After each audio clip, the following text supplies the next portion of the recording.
Hello, bachcho. Let's read this question. Assertion. Together with polysaccharides and polypeptides, nucleic acids comprise the true macromolecule fraction of any living tissue or cell. तो यहाँ पर ये statement क्या हो जाता है, ये स्टेटमेंट यहाँ पर करेक्ट हो जाता है. पॉलीसेकेराइड, पॉलीपेप्टाइड, न्यूक्लिक एसिड, ये क्या होते हैं? ट्रू मॉलिक्यूल्स, मैक्रोमॉलिक्यूल्स हैं. ओके. किसी भी टिश्यू और सेल के, जब आप देखते हैं किसी टिश्यू और सेल को ट्राइक्लोरो एसिटिक एसिड के साथ पेस्टल मोटार में ग्राइंड किया जाता है और फिर इसको स्ट्रेन किया जाता है, तो आप क्या देखते हैं? आप यहाँ पर देखते हैं स्ट्रेन करने के बाद आपको दो फ्रैक्शन मिलते हैं, एसिड सॉल्युबल पूल और एसिड इनसॉल्युबल पूल. जो यहाँ आ जाता है वो एसिड इनसॉल्युबल पूल में आता है, एसिड इनसॉल्युबल पूल. और जो फिल्टर होके यहाँ जाता है फिल्ट्रेट, उसे कहते हैं एसिड सॉल्युबल पूल. ये एसिड इनसॉल्युबल पूल है और ये एसिड सॉल्युबल पूल है. ठीक है. एसिड सॉल्युबल पूल में जो आपको मॉलिक्यूल्स मिलते हैं उनका मॉलिक्यूलर वेट कितना होता है? 18 to 800 डाल्टन के करीब.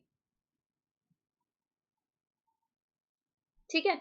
और एसिड इनसॉल्युबल फ्रैक्शन की अगर हम बात करें, एसिड इनसॉल्युबल फ्रैक्शन की अगर हम बात करें, तो यहाँ पर क्या देखते हैं? 4 टाइप्स ऑफ ऑर्गेनिक कंपाउंड आपको मिलेंगे. वो है protein, nucleic acid,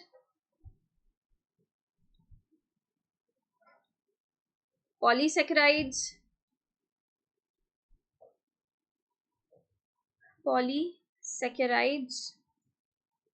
and lipids.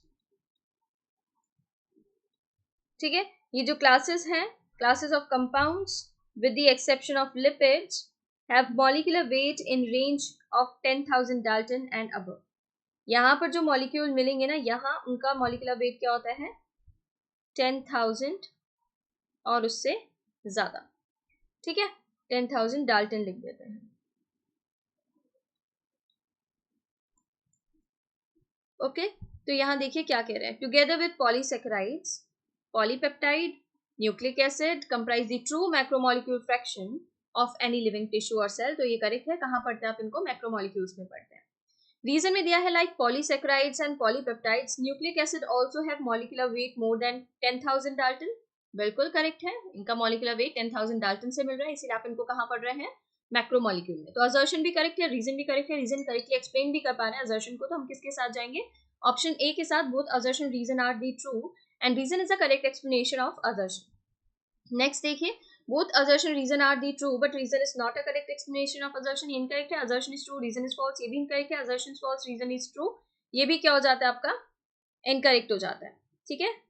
ये क्या हो जाता है? incorrect. अब देखिए इसके रिगार्डिंग इन्फॉर्मेशन आपको कहाँ मिलेगी? इसके रिगार्डिंग इन्फॉर्मेशन आपको new NCERT class 11 page number 108 पर गिवन है. Thank you.